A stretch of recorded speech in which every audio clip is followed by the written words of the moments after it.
C'est un discours qui suscite beaucoup d'espoir de voir les conclusions de ces assises appliquées, qu'ils ne soient pas des assises de plus, mais vraiment des assises qui apportent une valeur ajoutée à notre coefficient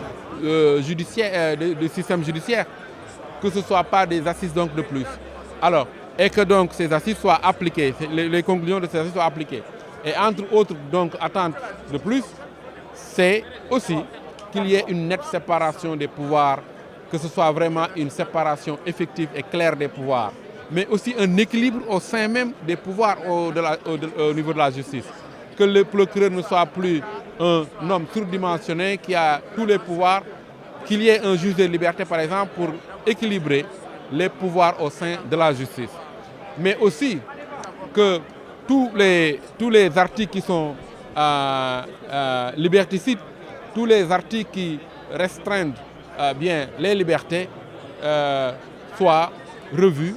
pour qu'on ait une justice réconciliée avec le justiciable. C'est plus ou moins ce que nous attendons de ces assises. Le président de la République a bien campé l'esprit de ces assises, qu'il a magnifié et qu'il entend renouveler, conserver et renouveler. Ce qui est important, et je pense que ça transparaît à travers ses propos, c'est que l'esprit de ces assises, ce n'est pas de faire le procès d'intention de qui que ce soit des acteurs, que ce soit des magistrats, des policiers, de tous les acteurs de la justice en général. L'esprit qui anime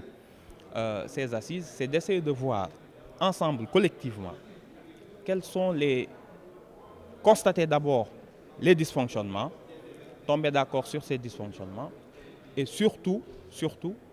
proposer des améliorations définitives. Et je pense aussi qu'il a rappelé son intention de ne pas en faire des réformes qui seront rangées dans les tiroirs, mais plutôt qui auront une concrétisation dans le sens d'améliorer